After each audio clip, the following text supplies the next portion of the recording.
저는 오늘 이제 제 역할도 사실 제가 평상시에 하는 거하고는 약간 다른데요. 그러니까 제가 제 연구에 관한 그 세미나를 하는 게 아니라 이제까지 여러분들이 들으신 내용들이 과연 그럼 뉴로게이지에서 어떻게 그 섞이고 융합이 돼가지고 이제 마지막 발표자로 나올 이응열 대표가 설명하는 LCON이라고 불리우는 이제 브레인 어널리시스 서비스 BAS 결과물로 나오는 이제 브레인 어널리시스 리포트 BAR이 만들어지는가 그 과정에 대한 얘기를 말씀드리는 게 오늘 제 미션이에요. 그리고 그것이 이제 뉴로게이저의 최종 목적지가 아니라 이제까지 그 다른 발표자들 얘기를 들으셨겠지만 뉴로사이언스를 이용해서 브레인 이미징을 통해서 할 수 있는 일이 너무너무 많습니다. 무궁무진하기 때문에 그것들을 그 다음 단계의 목표로 달성하기 위해서 현재 뉴로게이저는 어떤 일들을 하고 있는지 이 부분에 대해서 소개를 드리는 게 제 목표예요. 그래서 일단 시작하면서 처음에 드리고 싶었던 건 뭐냐면 과연 뉴로게이저라는 회사의 궁극적인 목적은 무엇이냐면 그건 여기 계신 분들이 모두 다 가지고 있는 목적일 거라고 저는 생각을 하는데 그건 뭐냐면 도대체 나라는 사람은 누구인가라는 셀프 널리지를 얻는 게 목적입니다. 그러니까 제가 가지고 있는 학자로서의 신념 또는 그냥 개인으로서 가지고 있는 신념은 뭐냐면 knowledge라는 건 지식이라는 건 항상 좋다. 알면 알수록 좋은 거고 그 다음에 뭐든지 알고 나면 그 지식을 이용해서 미래에 부딪힐 문제를 해결할 수 있는 능력을 획득하게 된다는 게 제 신념이기 때문에 뇌라는 가장 복잡한 그 다음에 우리가 나라고 생각하는 개인이 평생 살아가면서 경험하는 것들이 결국은 다 뇌의 작용인데 그렇다면 뇌를 이해하는 것보다 더 값진 지식은 없다는 것이 뉴로게이저의 그 최초의 신념입니다. 그래서 그럼 나라는 자신을 어떻게 알아보느냐? 당연하죠. 거울을 보면 아는 거죠. 그 다른 사람을 파악하는 방법도 같아요. 그 사람 외모를 보고 우리가 사람들을 판단을 합니다. 근데 사람이라는 것이 외모만 가지고 다 모든 걸 알 수 있는 건 아니잖아요. 우리의 마음과 행동을 알아야 되는데 그 인간의 마음과 행동은 바로 인간의 뇌의 기능인 거죠. 그래서 뇌를 알면 알수록 자신과 다른 사람을 좀 더 정확하게 과학적으로 이해를 하게 되고 그 결과로 얻어지는 지식이 우리 사회에 도움을 줄 것이라는 것이 뉴로게이저의 신념이에요. 제가 이제 말씀드리려는 내용은 도대체 그러면 그런 브레인 어널리시스 서비스라는 것이 어떻게 가능해지는가 거기에 이용되는 테크놀로지에 대해서 간단하게 말씀을 드리고 그 다음에 그 예를 두 가지를 들어드릴 텐데 하나는 브레인 에이지, 다시 말해서 뇌의 나이라는 것이 무엇인지에 대해서 설명을 드릴 거고요. 그 다음에 아까 167이라는 숫자가 이미 발표자들이 여러분들이 말씀을 하셨는데 저희가 처음 이미 지금 막 출시된 뉴로게이저의 첫 번째 상품인 알시온이라는 그 브레인 어널리시스 리포트를 보면 167개 항목이 있어요. 그 167개 항목 중에 학업 능력, 아카데믹 퍼포먼스라는 것을 우리가 예측을 하는데 뇌만 보고 관상 보는 것처럼 점을 찍는 거죠. 그걸 어떻게 하는지 그 예를 간단하게 설명을 드릴게요. 그리고 나머지 시간은 뉴로게이저 현재 진행 중인 그 다음 서비스를 목표로 하는 그런 연구에 대해서 말씀을 드리겠습니다. 오늘 이제 제 얘기를 들으시면서 왜 뉴로게이저의 첫 번째 컨퍼런스에 지금까지 발표자들이 이런 얘기를 지금 하셨는지 조금 더 잘 이해가 가실 텐데 지금 현재 기존하는 기술들 중에 인간의 뇌를 가장 정확하게 과학적으로 측정할 수 있는 거는 MRI 기계예요. 물론 다른 EEG 기계도 있고 뭐 비슷한 테크놀로지가 여러 가지 있지만 아직 성능 면에서 봤을 때는 그 MRI 기계가 가장 좋습니다. 그래서 지금 여기 보이는 거는 그 MRI 기계를 가지고 그 해박적인 정보를 얻는 거예요. 그러니까 살아있는 사람의 뇌를 열어보지 않고 기계 안에 들어가면은 뇌가 어떻게 생겼는지 그러니까 1mm도 채 안 되는 그런 어떤 단위로 촬영을 할 수가 있어요. 그래서 그 층을 슬라이스라 그러는데 여러 그 불고기 썰듯이 그렇게 뇌를 실제로 써는 건 아니지만 기계 안에서 뇌를 썰어가면서 그 모양이 변하는 걸 볼 수가 있고요. 그 다음에 또 한 가지는 많은 발표자들이 이미 말씀을 하셨지만은 뇌의 활동을 살아있는 사람의 뇌를 MRI 기계에서 잴 수가 있습니다. 그래서 뇌의 활동을 재는 기능적 MRI가 있어요. 펑셔널 MRI 또는 fMRI라고 하는데 여기 자세히 보시지만 실제로 저기 지금 새까만 박스 안에 들어있는 뇌의 색깔들이 그 회색의 정도가 자세히 변하고 있는데 그 두 부분의 활동량을 지금 빨간색하고 파란색 그래프로 보여주고 있고요. 그 다음에 그 뇌 전체 활동을 동시에 측정을 하는 거기 때문에 서로 다른 영역의 활동들이 얼마만큼 유사하게 보이는지 그 상관계수를 이용해가지고 측정을 할 수가 있습니다. 그래서 그거를 전체 뇌의 활동을 그 앞에 지금 불구스름하게 보이는 좌표 하나로 한눈으로 파악할 수 있게 분석을 할 수가 있어요. 이런 패턴들이 다 사람마다 다르게 나오기 때문에 그 좌표를 그 그래프를 보고 이 사람에게는 어떤 특징이 예상된다는 판단을 예측을 하게 되는 거죠. 그다음에 세 번째는 이제 디퓨전 MRI인데 사실은 아까 제가 베런스 교수의 업적이 여러 가지 있다고 그랬지만 이 디퓨전 MRI 데이터 분석하는 건 사실 물론 에나톰을 해부적 MRI도 복잡하고 그다음에 기능적 MRI도 복잡하지만 디퓨전 MRI 데이터를 복잡하는 게 사실 더 어려워요. 그래서 이 데이터 분석하는 방법을 굉장히 새로운 방법을 베런스 교수가 젊었을 때, 아주 어렸을 때 이미 큰 공헌을 하셨습니다. 그래서 여기는 저기 맨 오른쪽 바닥에 보이는 것처럼 앞에 해부학적 MRI나 기능적 MRI는 달리 뇌의 여러 부분들을 연결하는 어떤 그런 섬유질을 그러니까 전기 케이블이 다 어떻게 돌아가는지를 보는 것처럼 그렇게 분석할 수 있는 방법입니다. 그리고 여기 지금 슬라이드에 그러니까 해부학적인 MRI를 찍으면 보통 한 사람 뇌에서 그러니까 이걸 박슬이라고 그러는데 픽셀 같은 거라고 생각을 하시면 돼요. 3천만 개 이상의 정보가 숫자가 나와요. 그다음에 기능적 MRI 같은 경우는 더 심해서 3억 개 이상의 정보가 나오고, 그러니까 숫자가. 그다음에 디퓨전 MRI 같은 경우도 1억 개 이상의 숫자가 나옵니다. 굉장히 광대한 양의 데이터가 한 사람의 뇌에서 40분 정도 뉴로게이저의 스캐너나 아니면 다른 스캐너에 들어가서 촬영을 하고 나면 많은 양의 정보가 나오는데, 오늘 제가 베란스 교수가 앞에 발표하면서 여러분 피카소 소그림 기억나시죠? 이 그림을 평생 잊어버리지 마시고 기억을 하세요. 왜냐하면 정말 좋은 예를 베란스 교수가 오늘 들어주셨는데, 이렇게 복잡한 데이터를 보고 사람이 봤을 때는, 사람이 보면은 이게 뇌라는 걸 금방 파악을 하고, 그다음에 제가 아까 말씀드린 것처럼 이렇게 여러 가지 그림을 만들어낼 수 있는 것 자체가 뇌가 추상하는 능력이 있기 때문에 그래요. 그렇게 많은 정보가 있더라도 그 중에서 중요한 패턴이 어떤 건지를 사람의 눈으로 보면 순간적으로 파악할 수 있는 능력이 있거든요. 굉장히 주관적이죠. 그걸 본 사람마다 다르고. 그래서 그런 것들을 컴퓨터를 이용해서 기계로 최근에 많이 발전되고 있는 AI 기술을 이용해서 과학적이고 객관적이고 그다음에 신속하고 정확하게 뽑아낼 수 있는 그런 방법을 만들어내는 것이 이제 AI가 하는 일인데, 이제 뉴로사이언스에 이런 방법들이 실제로 많이 작용이 되고 있습니다. 그래서 재밌는 거는 아까 베런스 교수도 그런 얘기를 했지만, AI라는 것은 지금 이제 거의 한 100년 전부터 사람들이 뇌를 따라가기 위한, 뇌처럼 일을 하는 어떤 그런 기계를 만들어 보겠다는 꿈을 가진 사람들이 만들어낸 거였는데, 이제 그 AI가 성장할 만큼 성장해서 뭔가 좀 한다 이런 상황이 되니까 이제 거꾸로 과학자들이 AI 툴을 이용해서 뇌를 연구하는데 갖다 사용을 하기 시작했습니다. 서로 주고받는 관계가 된 거죠. 그래서 뉴로게이저의 목표 중에 하나는 이렇게 AI와 뉴로사이언스를 융합하는 거고요. 그래서 그런 가장 간단한 예를 하나 들어드리면, 여기 지금 왼쪽에 보시는 거는 이제 한 사람의 머리를 촬영한 MR 이미지예요. 해부학적 MR 이미지죠. 그 중에 한 장면을 보여주는 건데, 제가 맨 이 그림을 보면서 여러분들께 맨 바깥에 있는 거는 피부고, 그다음에 그 안에 그러니까 해골이 있고, 그다음에 거기 까만색 스페이스가 있고 공간이 약간 있고, 그다음에 그 안에 있는 게 뇌다. 이렇게 말씀드리면 여러분 뇌의 윤곽을 바로 파악하실 수 있을 거예요. 근데 이거를 이제 AI를 이용해서 사람이 하는 게 아니라 컴퓨터가 대신하게 만든 일을 수십 년 동안 사람들이 많이 그런 걸 개발을 했는데, 가장 최근에 굉장히 어려운 작업이었고요. 그리고 가장 최근에 이제 딥러닝, 침층학습이나 또는 convolutional neural net, CNN이라고 흔히 말하는데, 그런 방법들을 써가지고 정말 빠르고 정확하게 해결할 수 있는 그런 방법이 있습니다. 그래서 여러분이 이 그림을 보고 뇌가 이렇게 생겼구나, 그 안에 있는 게 뇌의 윤곽을 파악할 수 있듯이 잘 훈련된 그런 딥러닝 네트워크들은 오른쪽에 볼 수 있는 것처럼 이게 뇌의 바운더리다, 뇌와 뇌가 아닌 것들의 경계선이라는 것을 파악할 수 있는 그런 방법을 뉴로게이저에서도 개발을 해서 이제 사용을 하고 있습니다.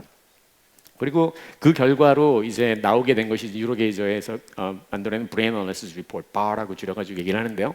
그 안에는 167개의 다양한 정보들이 들어있어요. 그래서 그 정보들이 이제 마지막으로 발표할 이응열 대표가 좀 더 자세하게 서비스와 리포트에 대해서 말씀을 드리겠지만, 167개 정보를 범주로 나누면 세 가지 영역으로 나눠서 생각할 수가 있는데, 가장 첫 번째 가장 기본이 되는 것은 뇌의 나이입니다. 브레인 에이지. 그래서 뇌라는 복잡한 데이터를 분석을 해서 뇌가 지금 몇 살 정도의 나이를 가진 사람이 뇌에 해당하는지를 분석을 하는 거예요. 그 다음에 두 번째는 이제 다양한 브레인 펑션들, 아까 그 컨스터블 교수나 마빈전 교수도 얘기를 많이 했지만, 이제는 뇌의 영상 데이터를 보고 거기서 그 사람의 인지적 능력이라든지 감성적인 어떤 성향이라든지 뭐 뇌가 취약한 부분이 어떤 부분이 생기고 있는지 이런 것들을 알 수 있는 그런 분야들이 너무 많아요. 그래서 뇌의 기능적인 면에 관한 정보를 뽑아낼 수 있는 것들이 뭐 랭귀지라든지 기억이라든지 아니면 의사결정 과정이라든지 이런 것들을 뽑아낼 수가 있습니다. 그런 것들이 이제 한 가지가 되고요. 그 다음에 나머지는 이제 뇌가 정상적으로 잘 발동을 하고 있는지, 발달성의 장애는 나타나지 않았는지, 아니면은 그 어떤 사이카이트릭 정신병적인 어떤 그런 정신과적인 특징은 나타나고 있는지 이런 것들을 볼 수가 있습니다. 그리고 이 모든 것들이 가능해지는 이유는 여러분의 모든 뇌가 다 다르기 때문이에요. 굉장히 너무나 자명한 사실인데, 모든 사람이 예를 들면 우리가 컴퓨터를 사면 뭐 5대를 사면 5대가 같은 모델을 사면 다 똑같잖아요. 그러니까 하는 일이 다 같은 거죠. 뭐 고장 나지만 않았다면. 근데 사람은 옷쌍둥이가 태어나더라도 5 아이의 뇌가 다 다릅니다. 그러니까 쌍둥이가 아닌 사람도 말할 것도 없죠. 그러니까 사람마다 다 뇌가 생긴 것도 다르고 하는 일도 다르기 때문에 그 어떤 차이점, 어떤 면에서 다 뇌가 다르게 생겼는지, 다르게 활동하는지를 알면 그 사람들 간의 개인차를 이해할 수 있는 거죠. 그게 가장 뉴로게이저가 사용하는 가장 기본적인 원리예요. 근데 이제 문제는 뭐냐면, 아까 말씀드렸지만 그 뇌를 40분 동안 촬영해서 얻을 수 있는 정보량이 수억 개에 해당하니까 그거를 추상을 해야 돼요. 앱스트랙션을 해서 정말 중요한 정보만 뽑아내야 되거든요.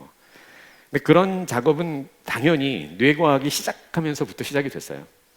그러니까 가장 대표적인 예가 1900년대 초에 독일의 브로드만이라는 과학자가 인간의 뇌를 잘게 썰고 그다음에 현미경으로 오랫동안 관찰한 결과 대략 50개의 영역으로 나눠져 있다는 사실을 발견을 하게 돼요. 그러니까 이게 그래서 뇌 지도를 이제 처음 그렸다고 뇌과학자한테는 생각을 하는데, 알고 보면 아까 베너스 교수가 얘기했던 것 같은 추상이에요. 그러니까 피카소가 실제 소를 다 그리는 게 아니라, 사실 처음에 나왔던 그림도 실제 소보다 훨씬 간단하죠. 왜냐하면 실제 소는 엄청나게 많은 털도 다 가지고 있을 거고 피부에 반점도 있을 거고, 그런데 그런 걸 이미 다 생략하고 처음에 소를 그렸던 거잖아요. 그걸 점점 더 단순화시켜서 나중에는 정말 예쁜 소를 만들어내는 것과 같은 과정인 거죠.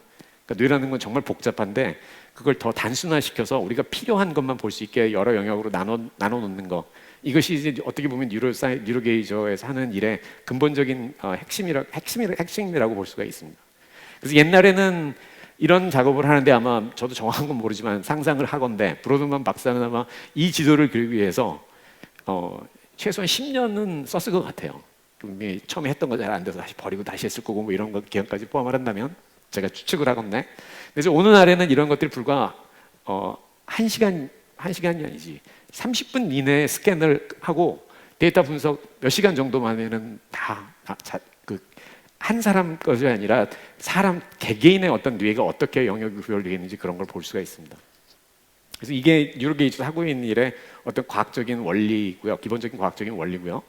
그래서 그러면 이걸 이용해서 할 수 있는 일들이 여러 가지가 있는데, 그러면 뇌 나이를 어떻게 계산하는지, 그러니까 원리를 이미 아셨으니까 비교적 나머지는 그 자세한 부분을 제가 생략을 하더라도 대충은 이해가 가실 거예요. 그러니까 아까 말씀드렸던 것처럼 뉴로게이저에서 스캔을 하시면 해부적인 스캔, 기능적인 스캔, 그다음에 디퓨전 스캔 3가지를 다 하게 됩니다. 그러면 이 3가지를 다 동시에 이용해 가지고 뇌 나이를 계산할 수도 있지만, 해부적인 스캔을 이용해서 그것만 분석해 가지고 뇌의 나이를 측정할 수도 있어요. 그럼 그걸 뭐라고 부를까요? 해부적 뇌 나이라고 부르겠죠.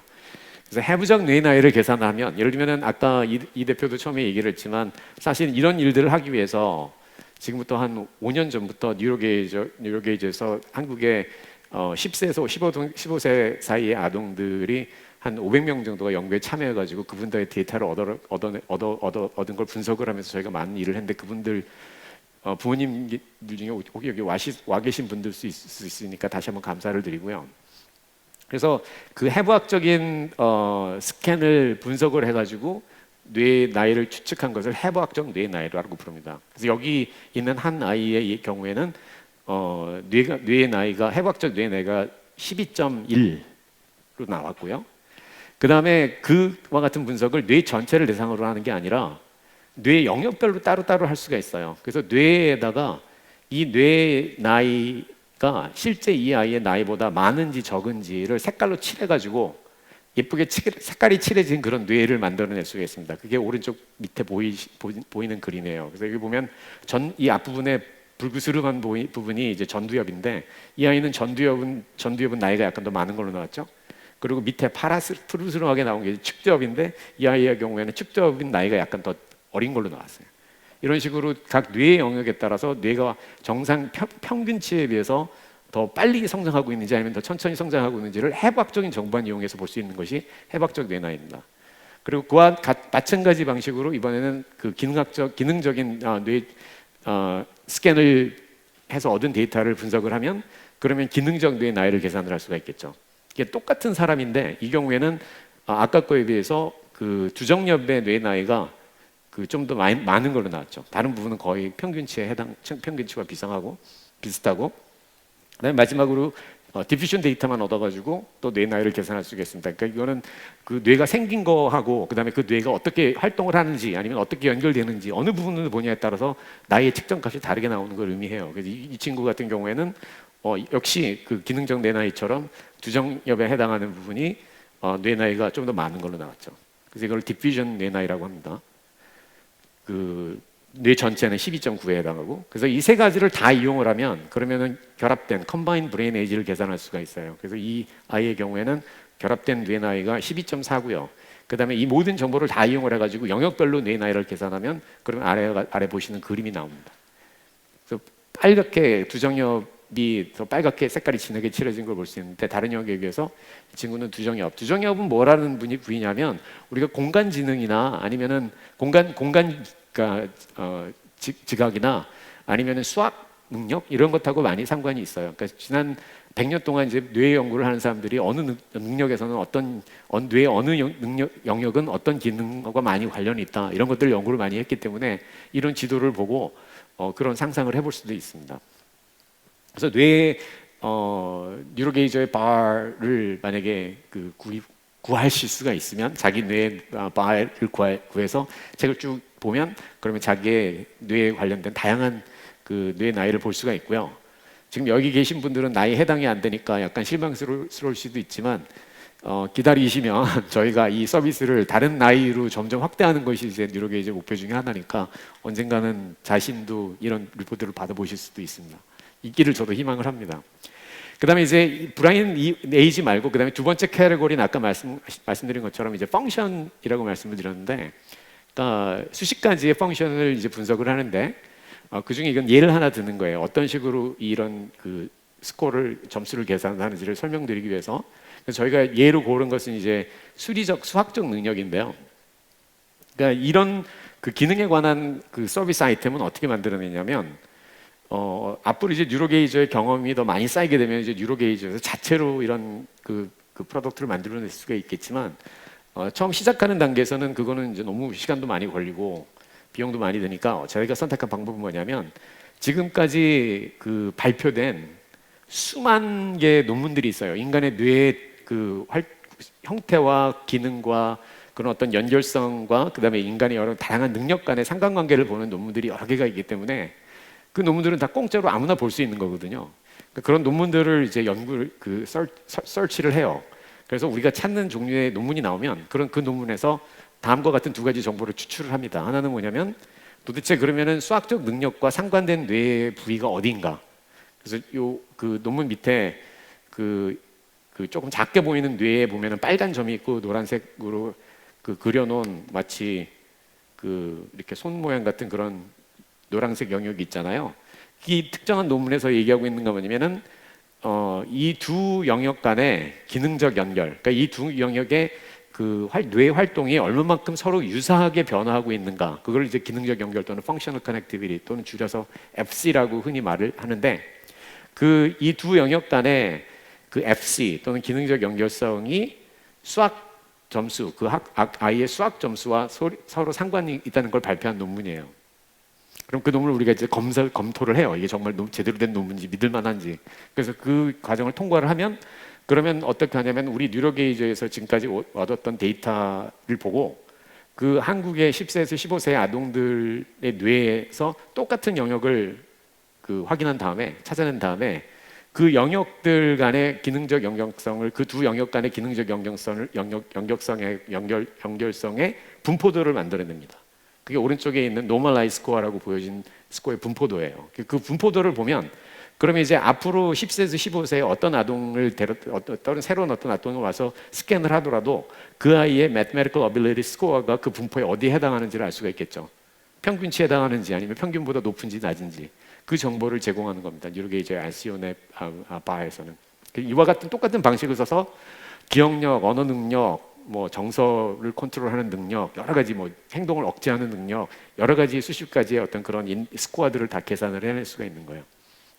자, 그리고 이제 나머지 제가 남은 시간은 지금 이제 상품을 개발하는 것과는 좀 관련이 떨어지지만 앞으로 새로운 상품을 만들어내기 위한 어떤 뉴로게이저의 기술력. 그러니까 저는 이제 뉴로게이저에서 하는 일이 많은 일은 못 하고 있지만 이제 뉴로게이저의 어떤 그런 과학적 기반을 그 토대를 만들고 그다음 새로 이제 개발해야 되는 어떤 그런 서비스에 필요한 연구를 하는 것이 제 역할이기 때문에 앞으로 남은 시간에 이제 뉴로게이저에서 지금까지 해왔던 연구들하고 그 연구들의 어떤 의미가 어떤 건지 이런 것들을 간단하게 소개를 해드릴 텐데요.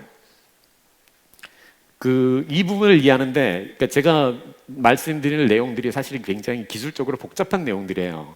근데 이거를 좀 의미를 파악을 하시려면 어떤 거를 계속 생각을 하고 드셔야 되냐면 사람들의 뇌는 개개인마다 다 다르다. 이게 굉장히 중요하고요. 그 다음에 그 뇌에서 얻을 수 있는 정보가 수억 개 이상의 그 숫자이기 때문에 그거를 추상을 해서 관련된 정보를 뽑아내는 과정이에요, 결국은.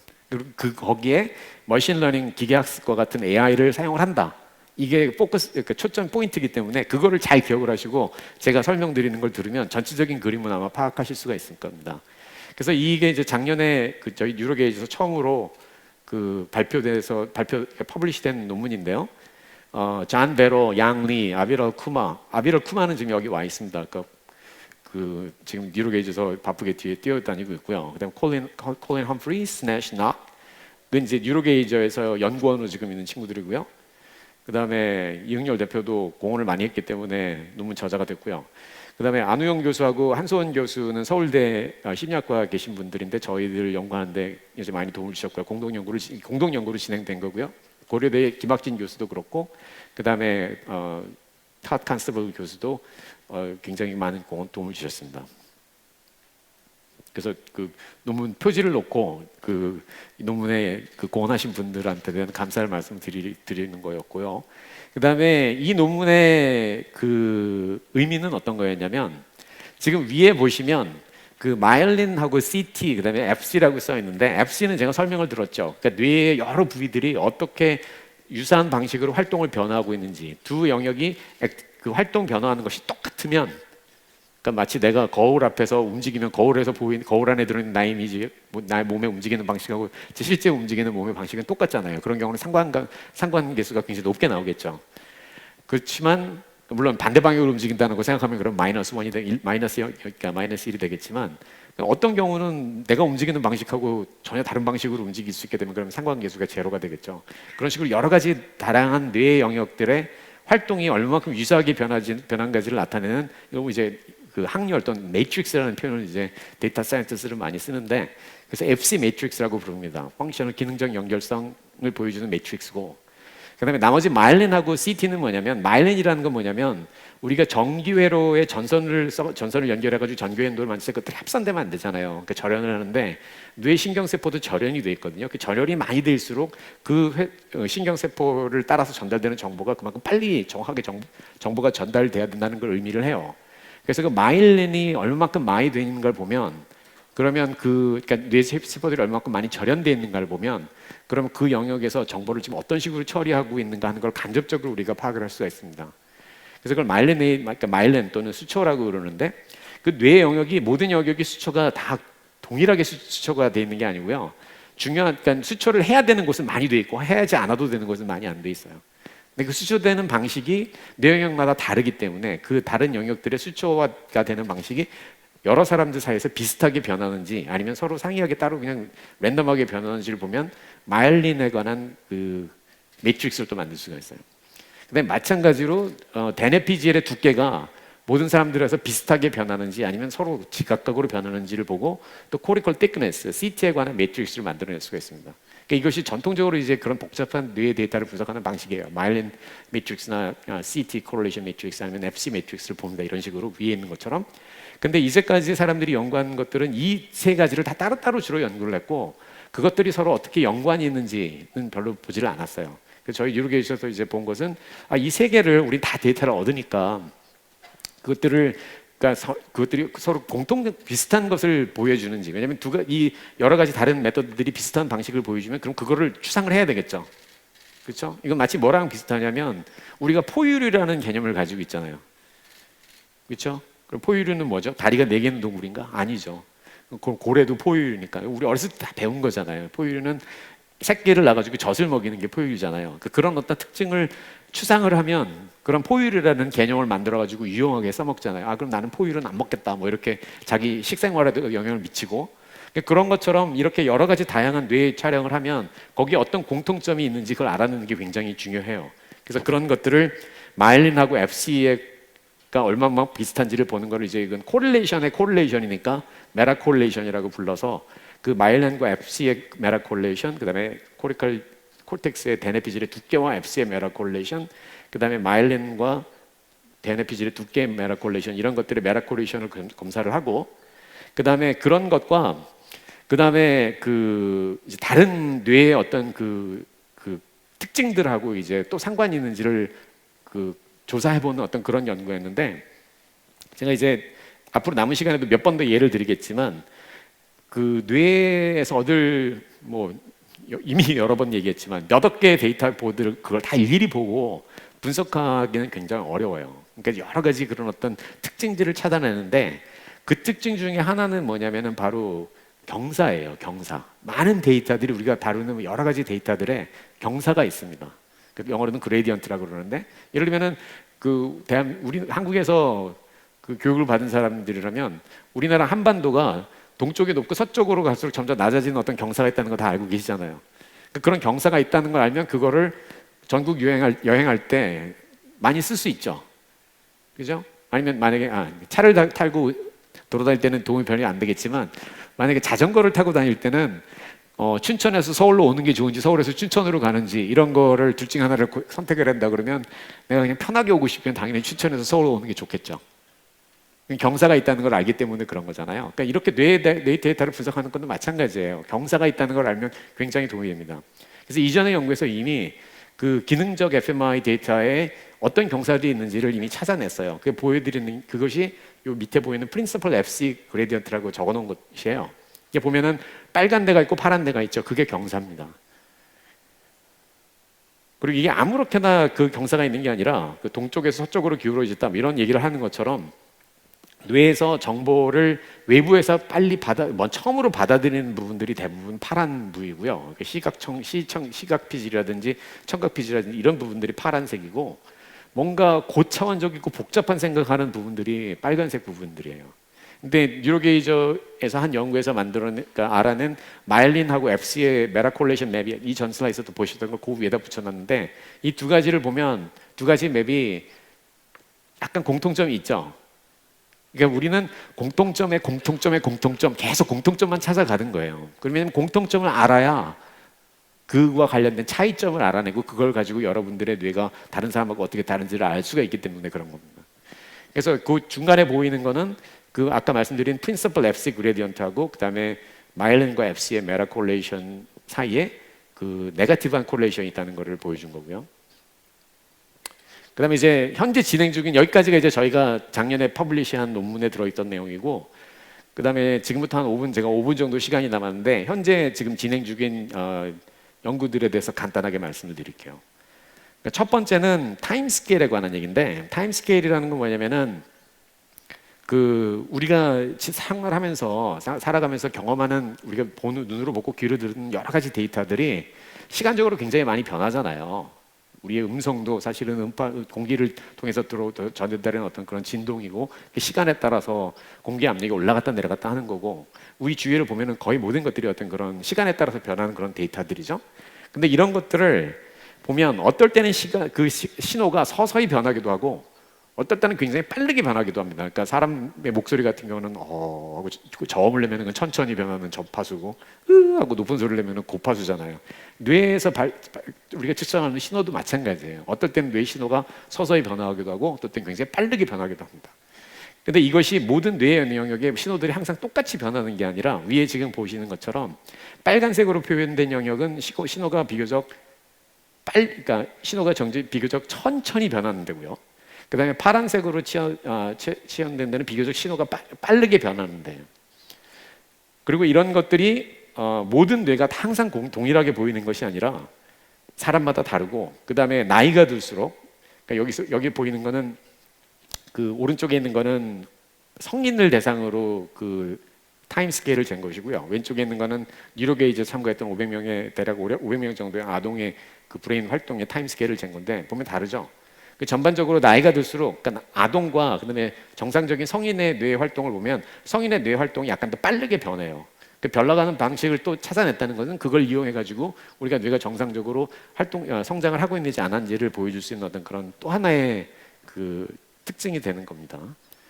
그 다음에 두 번째 진행 중인 연구의 예는 이제 그 경사를 찾아낼 수 있는 방법을 좀 더 향상시켜 보기 위해서 하고 있는 건데,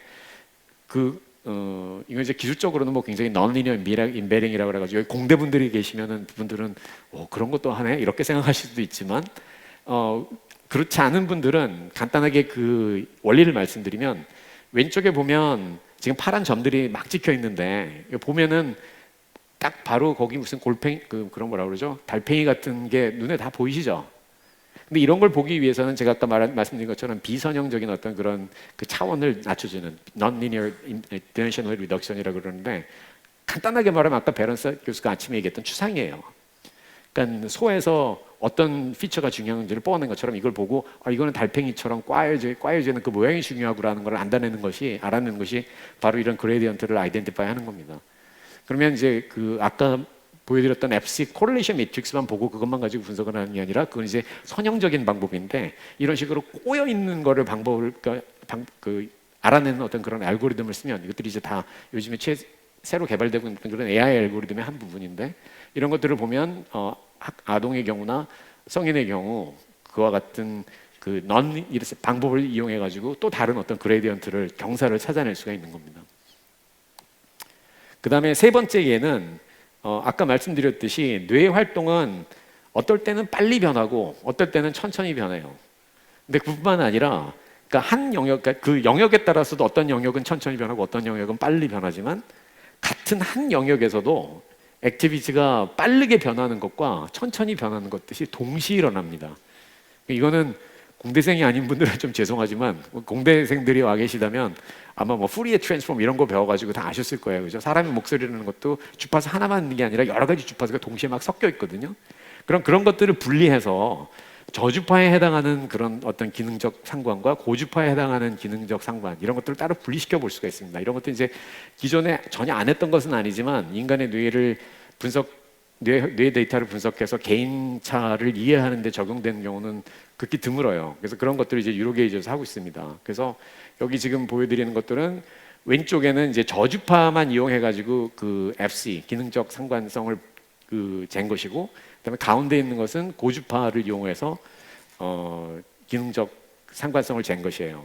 그래서 그 잰 것들을 이용해 가지고 이제 그레디언트를 만들어 보면 그럼 밑에 보여 있는 빨간 파랑 같은 그런 어떤 뇌의 지도가 나오고, 그다음에 이 두 개가 굉장히 비슷한 거 보이지만 그 두 가지를 차이를 보면, 그러면 그 오른쪽 아래 보이는 것과 같은 그런 어떤 굉장히 재밌는 패턴을 볼 수가 있습니다. 그다음에 이제 끝으로 사실은 뉴로게이저는 시작할 때부터 우리가 일단 정상인의 뇌부터 잘 알고 보자라는 것이 그 회사의 어떤 그 신념이자 철학이었어요.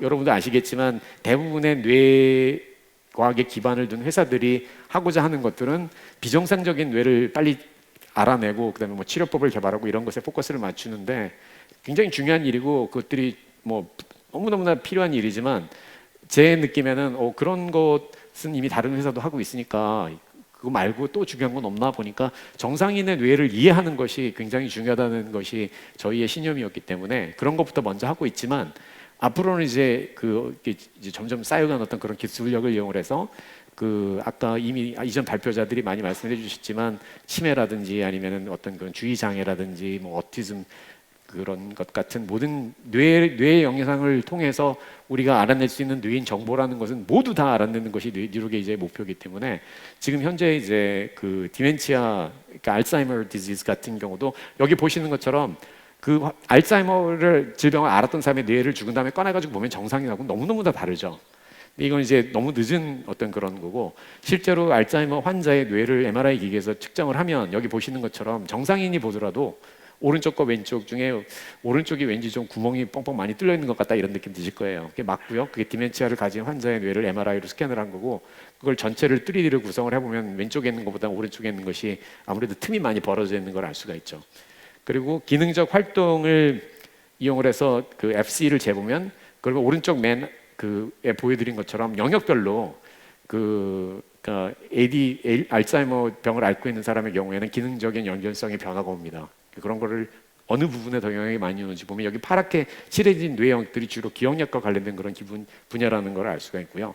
그래서 저희 회사 뉴로게이저에서 그러니까 이 슬라이드는 콜린 험프리 저희 회사 연구원한테 오늘 아침에 받은 건데, 어제까지는 90%가 안 됐었어요. 근데 오늘 90%를 처음 넘어서 그 슬라이드를 가지고 제가 바로 업데이트를 했습니다. 그래서 지금 말씀드린 이 슬라이드의 특징이 뭐냐면, 이건 다른 회사들도 하는 거예요. 다른 연구소들도 이미 10년 전부터 다 하고 있었던 건데, 근데 뉴로게이지에서 하고자 노력하는 거는 아까 말씀드렸던 것처럼 해부학적 MRI, 기능적인 MRI, 그다음에 디퓨전 MRI를 다 이용을 해서 분석을 하는 거예요. 이 경우에는 우리가 얻은 데이터가 아니라 에든이라고 이미 다른 연구소에서 얻어놓은 데이터에 해부학적인 정보와 기능적인 정보를 다 동시에 이용을 해가지고 머신러닝 알고리즘을 쓰면, 그러면 91.3%라는 그런 정확도를 가지고 올 수가 있습니다.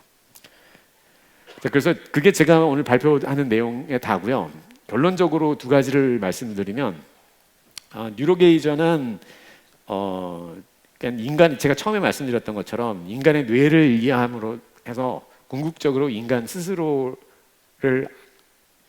이해하고자 하는 그런 게 저희 회사에서 다른 사람은 모르겠지만 CSO로 있는 제가 가장 최고로 치는 그런 가치고요. 그 다음에 현재까지 정상적인 인간의 뇌와 그다음에 제대로 작동하지 않는 문제가 있는 그런 어떤 인간의 뇌의 차이점을 이해하기 위해서 새로운 테크놀로지를 개발하고 있습니다. 감사합니다.